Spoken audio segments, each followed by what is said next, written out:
First, let me say a few words about the incident in New York City. I want to commend the work of the NYPD, the New York Fire Department, and the FBI, which responded swiftly and aggressively to a dangerous situation. And I also want to commend the vigilant citizens who noticed the suspicious activity and reported it to the authorities. I just got off the phone on the way down here with Mayor Bloomberg to make sure that state and federal officials are coordinating effectively. Since last night, my national security team's been taking every step necessary to ensure that our state and local partners have the full support and cooperation of the federal government. We're going to do what's necessary to protect the American people, to determine who's behind this potentially deadly act, and to see that justice is done. And I'm going to continue to monitor the situation closely and do what it takes at home and abroad to safeguard the security of the American people. Now, we just finished a meeting with Admiral Thad Allen, our national incident commander for this spill, as well as Coast Guard personnel who are leading the response to this crisis. And they gave me an update on our efforts to stop the BP oil spill and mitigate the damage. By the way, I just want to point out, I was told it was drizzling out here. Is this Louisiana drizzle right here? They gave me a sense of how this spill is moving. It is now about 9 miles off the coast of southeastern Louisiana. And by the way, we had the governor of Louisiana, Bobby Jindal, as well as parish presidents who are taking part in this meeting because we want to emphasize the importance of coordinating between local, state, and federal officials throughout this process. Now, I think the American people are now aware, certainly the folks down in the Gulf are aware, that we're dealing with a massive and potentially unprecedented environmental disaster. The oil that is still leaking from the well could seriously damage the economy and the environment of our Gulf states, and it could extend for a long time.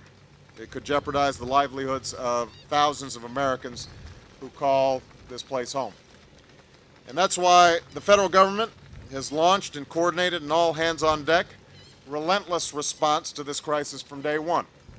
After the explosion on the drilling rig, it began with an aggressive search and rescue effort to evacuate 115 people, including 3 badly injured. And my thoughts and prayers go out to the family of the 11 workers who have not been found. When the drill unit sank on Thursday, we immediately and intensely investigated by remotely operated vehicles the entire 5,000 feet of pipe that's on the floor of the ocean. In that process, 3 leaks were identified, the most recent coming just last Wednesday evening. As Admiral Allen and Secretaries Napolitano have made clear, we've made preparations from day one to stage equipment for a worst-case scenario. We immediately set up command center operations here in the Gulf and coordinated with all state and local governments, and the 3rd breach was discovered on Wednesday. We already had by that time in position more than 70 vessels and hundreds of thousands of feet of boom. And I dispatched the Secretaries of the Interior and Homeland Security, the Administrator of the EPA, Lisa Jackson, who is here, my Assistant for Energy and Climate Change Policy, and the Administrator of NOAA to the Gulf Coast to ensure that we are doing whatever is required to respond to this event.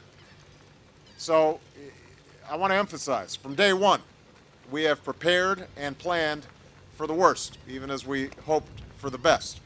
And while we have prepared and reacted aggressively, I'm not going to rest, and none of the gentlemen and women who are here are going to rest or be satisfied until the leak is stopped at the source, the oil on the Gulf is contained and cleaned up, and the people of this region are able to go back to their lives and their livelihoods. Now, currently, the most advanced technology available is being used to try and stop a leak that is more than 5,000 feet under the surface. Because this leak is unique and unprecedented, it could take many days to stop.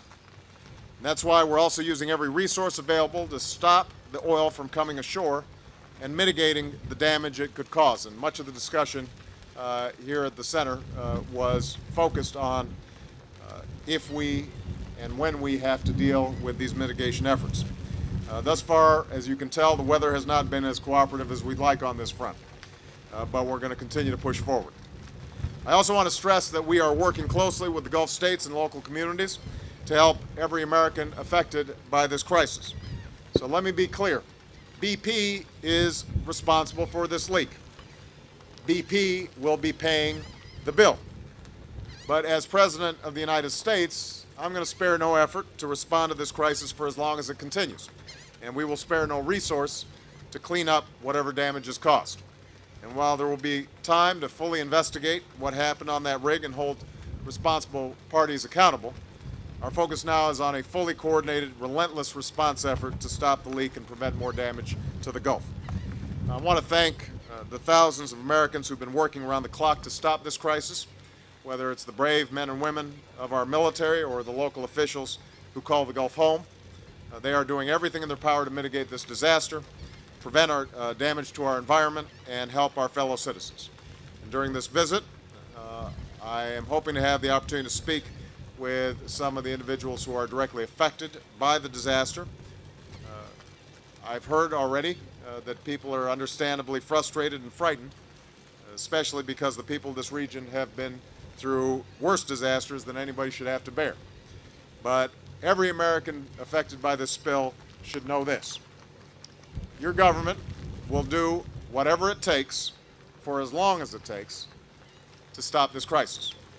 This is one of the richest and most beautiful ecosystems on the planet, and for centuries its residents have enjoyed and made a living off the fish that swim in these waters and the wildlife that inhabit these shores. This is also the heartbeat of the region's economic life, and we're going to do everything in our power to protect our natural resources, compensate those who have been harmed, rebuild what has been damaged, and help this region persevere like it has done so many times before. That's a commitment I'm making as President of the United States, and I know that everybody who works for the federal government feels the exact same way. Thank you very much, everybody.